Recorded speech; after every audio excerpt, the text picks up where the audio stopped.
చాలా దగ్గర సంబంధం ఉంది. అనేక సందర్భాల్లో తెలంగాణ ఉద్యమం జరిగేటప్పుడు ఆ హరిత హోటల్లో కూర్చుంటోళ్ళం రోడ్డు మీద. హరిత హోటల్లో కూర్చొని తెలంగాణ ఉద్యమ తీరుతెన్నులు ఎట్లా ఇంకా ఏం చేయాలి, ఉద్యమాన్ని ఎట్లా ఉధృతం చేయాలి అనడంలో గజ్వేల్ జర్నలిస్టుల పాత్ర చాలా గొప్ప పాత్ర. చాలా మంచి సలహాలు ఇచ్చారు. నిజానికి గజ్వేల్ హైదరాబాద్ కు దగ్గరగా ఉన్న మొదట్లో కొద్దిగా మూమెంట్ చల్లగా ఉండే ఇక్కడ.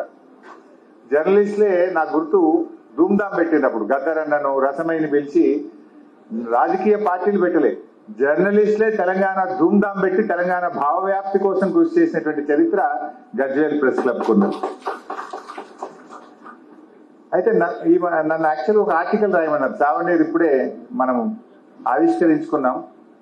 ఈ సావనీర్ తయారు చేసే దాంట్లో భాగంగా నన్ను కూడా ఒక ముందు మాట రాయమని అడిగారు. వాస్తవానికి మనందరి గురించి జర్నలిస్టులు రాస్తూ ఉంటారు వార్తలు, కానీ వాళ్ళ గురించి ఒక వార్త రాసే అవకాశం, అదృష్టం నాకు దొరికింది. నేను ఏం రాసి పంపినా అంటే, Gajwel press club is a people's club, it's not press club, it's people's club అనేటువంటి ఒక టైటిల్ పెట్టి రాయడం జరిగింది. ఎందుకు ఆ వార్త రాయాల్సి వచ్చింది? జనరల్ గా ప్రెస్ క్లబ్ ఇందాక విరాహత్ గారు అన్నట్టు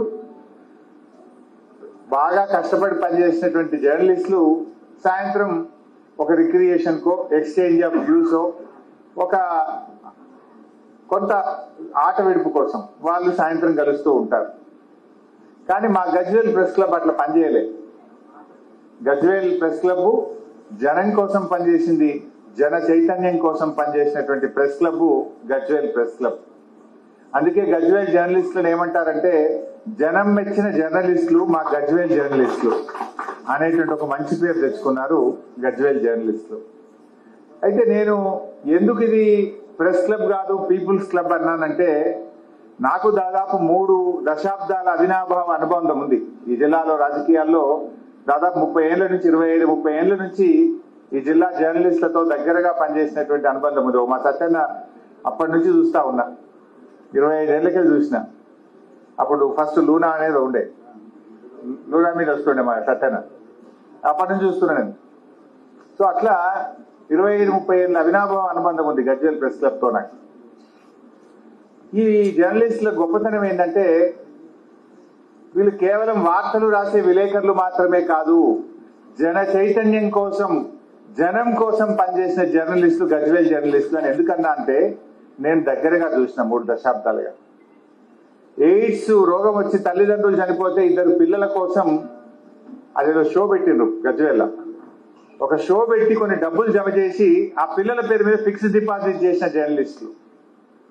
అనేక పబ్లిక్ ఇష్యూస్ లో, వరకట్న హత్యల విషయంలో కావచ్చు, రైతు ఆత్మహత్యల విషయంలో కావచ్చు, సామాజిక రుగ్మతలు లైక్ అనేకమైనటువంటి మూఢనమ్మకాలు కావచ్చు, బాల్య వివాహాల విషయంలో కావచ్చు, డైరెక్ట్ గా ప్రజల్లోకి పోయి పనిచేశారు.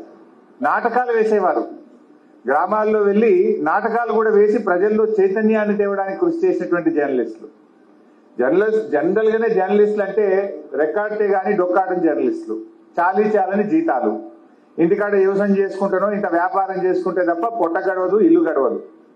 అటువంటి జర్నలిస్టులు నిజంగా జనం కోసం, జనంలో చైతన్యం కోసం ఎన్నో సామాజిక కార్యక్రమాలు చేపట్టినటువంటి జర్నలిస్టులు మా గజ్వేల్ జర్నలిస్టులు. అట్లా అద్భుతంగా పనిచేస్తున్నారు. తెలంగాణ రాష్ట్రం ఏర్పడితే నిజంగా ఈ ప్రాంత ప్రజల బతుకులు మారుతాయని బలంగా నమ్మిన జర్నలిస్టులు గజ్వేల్ జర్నలిస్టులు. ఎందుకంటే రైతు ఆత్మహత్యలు ఈ ప్రాంతంలో బాగా జరిగేది.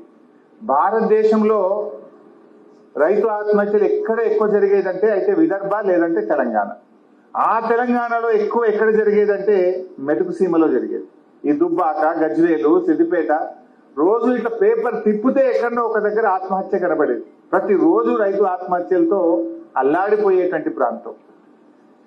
అసలు ఎండాకాలం వస్తే గంజి కేంద్రాలు, మంజీరా రచయితల సంఘం, గజ్వేల్ జర్నలిస్టులు కలిపి గంజి కేంద్రాలు పెట్టేవాళ్ళు. వలసలతో తల్లడిల్లిపోయేది ఈ ప్రాంతం. బొంబాయి బస్సులతో, ఏడుపులతో ఈ ప్రాంతం తల్లడిల్లిపోయేది. సో అట్లాంటి ప్రాంతంలో ఈ జర్నలిస్టుల యొక్క పాత్ర చాలా గొప్ప పాత్ర. ఈ రాష్ట్రం ఏర్పడితే కొంత మార్పు వస్తుంది అని బలంగా నమ్మినారు. ప్రత్యక్షంగా తెలంగాణ ఉద్యమంలో రాజకీయాలకు అతీతంగా పాల్పడినటువంటి జర్నలిస్టులు మా గజ్వేల్ జర్నలిస్టులని నేను బలంగా చెప్పగలుగుతాను. ఇక నేను అనేక మార్లు వాళ్ళతో ఇంటరాక్ట్ అయ్యేవాడిని. హరిత హోటల్లో ఛాయ్ తాగుతూ టిఫిన్ చేస్తూ గంటలు గంటలు మాట్లాడుకునే వాళ్ళం. వీళ్ళ పోరాటం ఈ ప్రాంత రాజకీయ నాయకుల మీద ఒత్తిడి పెంచింది. జై తెలంగాణ అనక తప్పని పరిస్థితి ఏర్పడ్డది. జర్నలిస్టులే మీటింగ్ పెడతారు, అన్ని పార్టీలను పిలుతురు. ఏం చేయాలి అప్పుడు? పెట్టింది తెలంగాణ ఎజెండా, వచ్చినాయి రాజకీయ పార్టీలు. ఇప్పుడు ఆ జర్నలిస్టులు జై తెలంగాణ ఎజెండా పెట్టాక వచ్చిన వాళ్ళల్లా కూడా జై తెలంగాణ అనవలసిందే. నేను నిలబడతా, నేను కొట్లాడతానుడు, దీక్షలు పట్టుడు, పోరాటాలు చేసుడు. అంటే అట్లా ప్రత్యక్షంగా పరోక్షంగా ఉద్యమంలో కూడా ఈ జర్నలిస్టుల యొక్క పాత్ర చాలా గొప్ప పాత్ర వీళ్ళు పోషించారు. నేను ఈ సిల్వర్ జూబ్లీ, ఈ రజతోత్సవం జరుపుకుంటూ ఎన్నో విజయాలు సాధించినటువంటి గజ్వేల్ ప్రెస్ క్లబ్ సభ్యులందరికీ ఇంకా పైసలు కావాలి, ఇల్లు కట్టాలి, లేకపోతే బంగారం కావాలి, లేకపోతే పిల్లల్ని ప్రైవేట్ స్కూల్లో చదివియాలని మీరు లొల్లి పెట్టి వాళ్ళకి ఇంత పనిచేస్తురా?